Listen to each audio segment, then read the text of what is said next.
Have you ever heard of the Radium Girls? It's a story that glows in the dark corners of American history, a tale of everyday women who became walking ghosts.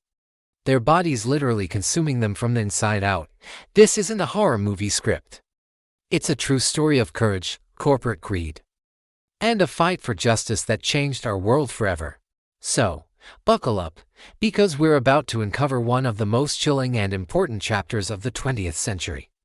In the early 1900s, a new, miraculous element was taking the world by storm: radium.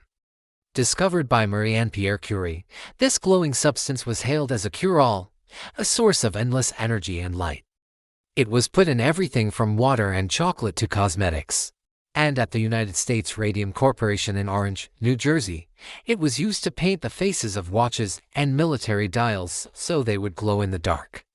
The job was offered to young women, many of them teenagers. It was considered prestigious work, clean, well-paying, and even glamorous. The girls were taught a very specific technique to paint the tiny numbers on the dials: lip, dip, and paint. They would moisten the tip of their fine camel hair brushes with their lips to create a fine point, dip it into the radium lace paint, and then carefully apply it. Lip, dip, paint. Hundreds, even thousands of times a day. When they asked if the paint was safe, their bosses assured them it was. In fact, they were told a little radium would put roses in their cheeks. The girls believed them. Why wouldn't they? They had fun with the glowing dust, painting their nails, their teeth, and even sprinkling it in their hair before a night out. Wanting to shine under the dance hall lights, they were, quite literally, the glowing girls of their town, completely unaware that each lip, dip, paint was delivering a dose of deadly poison into their bodies. The first signs were subtle, but horrifying. It started with toothaches. When a girl went to the dentist, a tooth would be pulled, but the socket wouldn't heal. Instead, the pain would spread, and her jawbone would begin to crumble. Doctors were baffled. They diagnosed everything from syphilis to phosphorus poisoning, a condition known as phossy jaw from the matchstick industry. But this was different. This was something new, something terrifying. Grace Fryer, one of the first dial painters, watched in horror as her jaw disintegrated. Others suffered from debilitating anemia, bone fractures, and crippling pain throughout their bodies. The company, of course, denied everything. They knew the dangers. Internal reports had already shown that radium was incredibly hazardous. While the male scientists and executives handled radium with lead screens and ivory-tipped tongs, the girls were told to ingest it daily. When the women started getting sick, the company did everything in its power to cover it up. They commissioned fake medical reports, blaming the women as health problems on their own moral failings, and refused to take any responsibility. They were counting on the girls to simply disappear, to die quietly before anyone could connect the dots. But they underestimated the Radium Girls. Led by the determined Grace Fryer, a small group of women decided to fight back.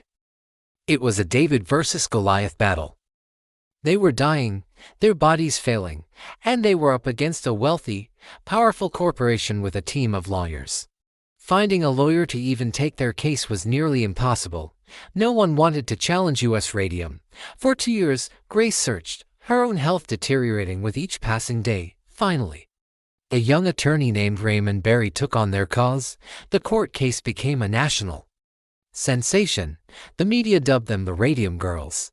When they finally got their day in court, some of the women were too sick to even raise their hands to take the oath. They were carried into the courtroom, their bones so brittle that a simple hug could break a rib. The company's lawyers tried to delay, hoping the women would die before a verdict could be reached. The press called it a race against death. The evidence was undeniable. An expert was brought in to test Grace Fryer.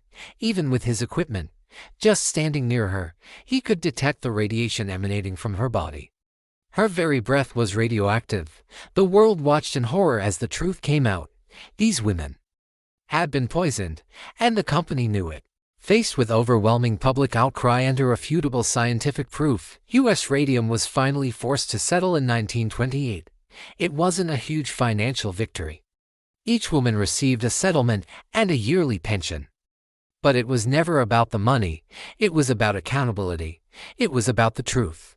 Tragically, all of the original 5 women who sued would be dead within a few years, but their fight was not in vain.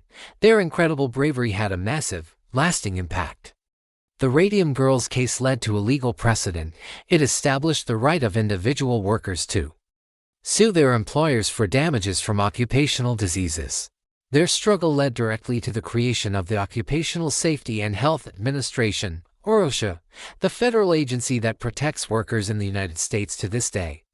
Every time you see a workplace safety poster, every time a company is held accountable for providing a safe environment, you can thank the courage of the Radium Girls. Their story is a haunting reminder of what happens when profit is placed above human life. But it is also an inspiring testament to the power of ordinary people to demand justice and create extraordinary change. They were told they were disposable, but they refused to be silenced. They were dying, but they fought for the living. So the next time you see something that glows in the dark, remember the girls who paid the ultimate price, and whose legacy shines on, protecting us all.